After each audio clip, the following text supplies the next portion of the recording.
Hey guys, so welcome back to my YouTube channel. This is the chapter 2 of my series of learning parts of speech. So आज हम पढ़ाई करेंगे pronounce की। क्या है pronounce, क्या है इनके टाइप्स और कैसे हम इनको इस्तेमाल करते हैं। So let's see. So first of all, the definition of pronoun is that a pronoun is a word that can replace a noun in a sentence. यानी कि pronoun एक ऐसा word है जो कि noun को replace करता है एक sentence में. So the question is, what's noun? What's a noun? जवाब सोचिए आप. I'll tell you. So basically, noun is a name of a person, place or thing जो कि हम एक sentence में use करते हैं. तो अभी noun को use नहीं करना है. We have to use a word instead of a noun, which is basically called a pronoun. So pronoun के कई सारे types आपको मिल जाएंगे. So firstly we will see commonly used noun कि कौन कौन से noun है जो हम commonly use करते हैं. So if you see, we have I, me, he, she, it, his, him, her, you, your, yours, are, us, they, them, what, that, anyone, nobody, something. ये सारे ही क्या हैं? Commonly used noun. Now, अगर हम बात करें types of noun की, तो what I feel is, what I think is that there is no such thing as types of pronoun. तो बेसिकली हमने किया क्या है, हमने इन सारे वर्ड्स को यूज किया है सेंटेंसेस में, बट ये सारे वर्ड्स अलग अलग नेचर्स के हैं. तो कोई नोबडी है, कहीं पे हिम है, कहीं पे ही है, अलग अलग नेचर बताते हैं ये वर्ड्स का. तो इनको हमने कैटेगराइज कर दिया है अलग अलग टाइप्स में. ओके, सो हमने इन्हीं से प्रोनाउंस को लेकर के इनके टाइप्स बना दिए हैं. तो अगर आप देखेंगे तो जो पहला टाइप हम पढ़ते हैं दैट इज पर्सनल प्रोनाउन.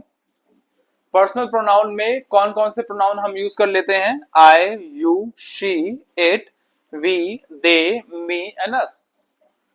अगर हम ऐसे प्रोनाउन को यूज कर रहे हैं एक सेंटेंस में, सो वी कैन से कि हम यूज कर रहे हैं personal pronoun. So it's as simple as that. अगर हम दूसरे टाइप की बात करें तो इट्स पजेसिव प्रोनाउन. नाउ आपने बहुत बार सुना होगा कि वो बहुत पजेसिव है या ये बहुत पजेसिव है. So what is the meaning of possessive basically? So जो पजेसिव वर्ड है वो बना है पजेशन से. पजेशन का मतलब होता है अधिकार. तो जहां पे ओनरशिप की बात आती है, जहां पे अधिकार की बात आती है, जहां पे किसी रिलेशनशिप की बात आती है, जहां पे कोई चीज आप ओन कर रहे हैं या आप अधिकार या आप हक जता रहे हैं, तो वहां पे आप यूज करते हैं पजेसिव प्रोनाउन का. For example, his, it is his car, ये उसकी गाड़ी है. उसकी means he owns that car. Correct.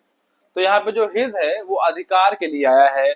Similarly hers है, दिस इज हर्स बुक, ये उसकी किताब है.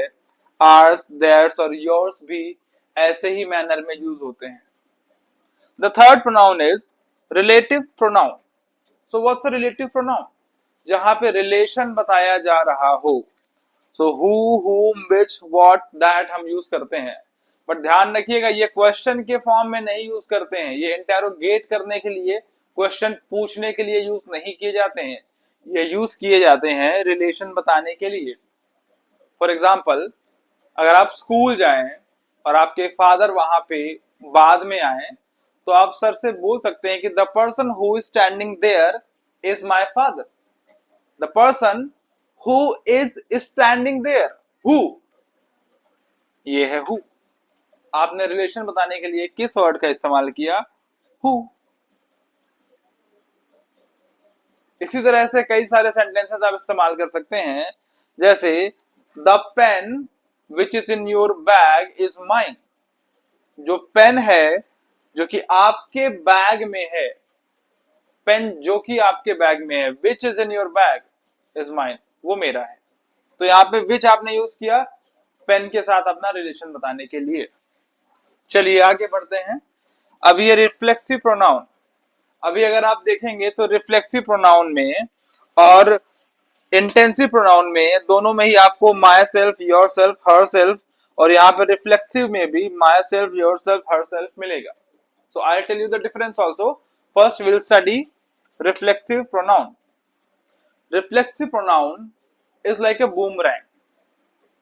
कुछ एक्टिविटी करेंगे आप, और वो एक्टिविटी का जो रिजल्ट होगा वो आप पर ही होगा, so that is called reflex और रिफ्लेक्सिव प्रोनाउन। जैसे मैंने बोला आई हर्ट माई सेल्फ, मैंने खुद को चोट पहुंचाई। I looked myself into the mirror, मैंने खुद को मिरर में देखा। She is studying herself, वो खुद पढ़ाई कर रही है।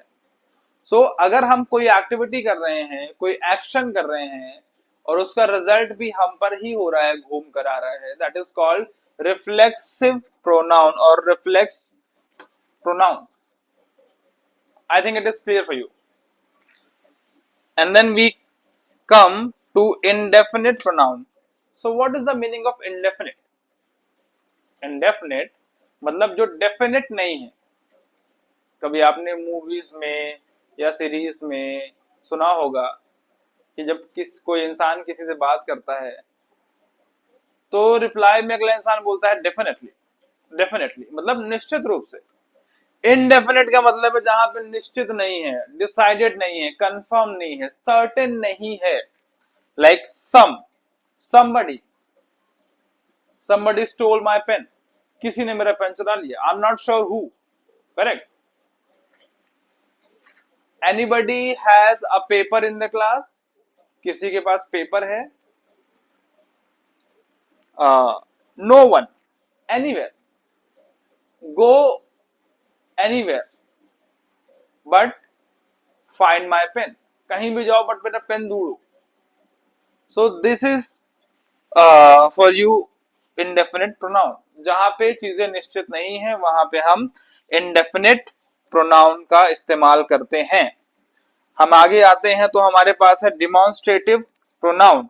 डिमॉन्स्ट्रेटिव प्रोनाउन का मतलब होता है कि आप किसी को कुछ बता रहे हैं। जैसे मैंने बोला this is a video of pronoun, this is a video, तो मैं डिमॉन्स्ट्रेट कर रहा हूं कि ये वीडियो है प्रोनाउन का।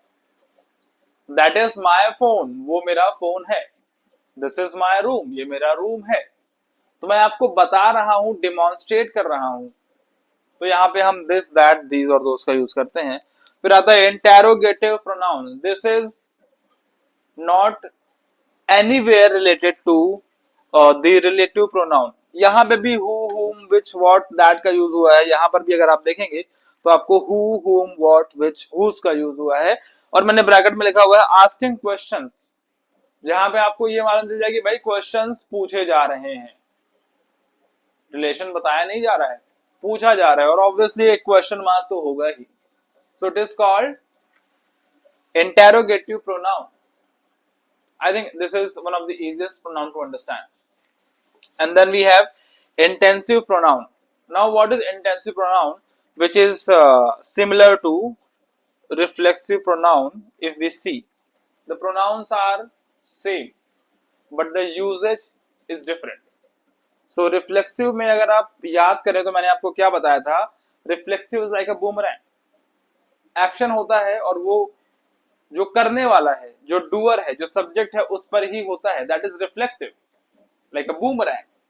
But if you see this intensive pronoun, यहाँ पे जो डूअर है उस पर एम्फेसाइज किया जाता है, मतलब उस पर जोर दिया जाता है कि उसने खुद ने किया है। जहां पर आपको एक खुद, अगर आप उसको ट्रांसलेट कर पाए तो एक खुद वर्ड आपको मिले कि Amitabh Bachchan himself wrote the story of this movie, Amitabh Bachchan ji ने खुद ये स्टोरी लिखी है मूवी की। I myself will do that, मैं खुद ये कर लूंगा। I need no one, मुझे किसी की जरूरत नहीं है। So जहां पे खुद पर इतना जोर दिया जाए, that is your intensive pronoun. So I hope the difference between reflexive and intensive is clear. अगर क्लियर नहीं है कमेंट करिएगा, I'll explain again.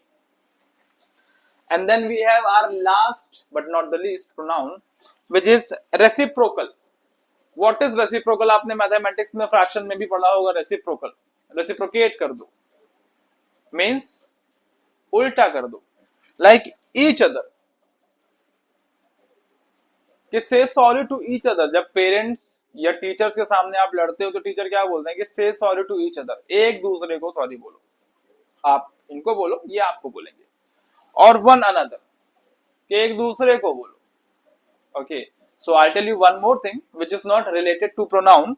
जो ईच अदर का यूज होता है वो होता है दो लोगों के बीच में, बट जो वन अनदर का यूज होता है वो होता है वन टू मैनी के बीच में। जैसे अगर मैं बोलूं कि you should talk very politely to one another, यानी कि आप सब से जिससे भी आप मिलते हो और आप हर एक की बात हो रही है, आप लोग सिंगली सब से पोलाइटली बात करो। बट अगर ईच अदर की बात होगी तो यहाँ पे बस एक से दूसरे की बात होती है और दूसरे से पहले की बात होती है, यानी कि दो लोगों की जरूरत होती है इस कॉन्वर्सेशन में, जहां पे ईच अदर आता है और जहां पे वन अनदर आता है वहां पे बात होती है मैनी पीपल की। सो आई होप ये वीडियो आपको पसंद आया हो। If you have any suggestion for me और opinion, please share so that I can make it even better. Thank you so much.